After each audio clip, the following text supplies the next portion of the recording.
ऐसे तो देश के हर वर्ग को प्रभावित किया है, लेकिन फिर भी सभी जरूरी कामों को जैसे तैसे किया जा रहा है। हालांकि कोरोना काल ने देश के भविष्य माने जाने वाले बच्चों की पढ़ाई पर भी बहुत गहरा प्रभाव डाला है। 10वीं की तरह ही 12वीं की बोर्ड परीक्षा को भी रद्द किया गया, जिसके बाद छात्रों के मन में सवाल पैदा हुए कि क्या उनका एक साल बर्बाद हो जाएगा, क्योंकि अगर परीक्षा नहीं हुई तो रिजल्ट कैसे आएगा और अगर आगे प्रमोट किया जाएगा तो कैसे किया जाएगा।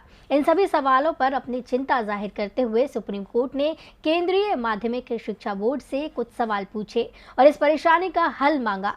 अब आज यानी गुरुवार को सीबीएसई ने सुप्रीम कोर्ट के सवालों का जवाब दिया है। तो क्या कहा सीबीएसई ने, देखिए ये रिपोर्ट। परीक्षा के परिणाम को लेकर सुप्रीम कोर्ट से पूछे गए सवालों पर सीबीएसई का प्रतिनिधित्व करने वाले अटॉर्नी जनरल के वेणुगोपाल ने कोर्ट को बताया कि 12वीं कक्षा के रिजल्ट यूनिट टेस्ट, मध्यावधि परीक्षा और प्री बोर्ड परीक्षा पर आधारित होंगे और इसके साथ साथ 40% वेटेज दिया जाएगा। वेणुगोपाल ने ये भी बताया कि परिणाम 31 जुलाई तक घोषित होने की संभावना है। स्कूल की परिणाम समिति मूल्यांकन की विश्वसनीयता के आधार पर प्रत्येक परीक्षा के लिए तय कर सकती है कि कितना वेटेज दिया जाना चाहिए।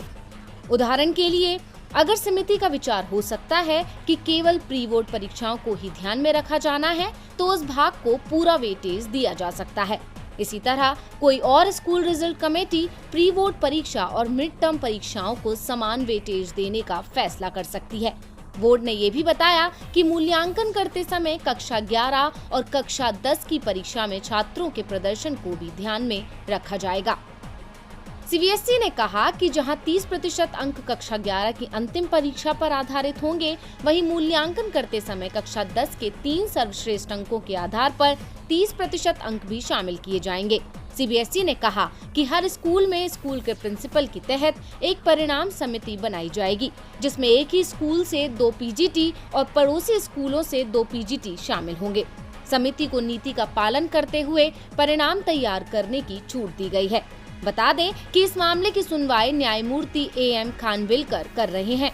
अब 12वीं बोर्ड के छात्रों पर सीबीएसई के इस फैसले का परिणाम कितना सही साबित होगा, ये तो आने वाला वक्त बताएगा।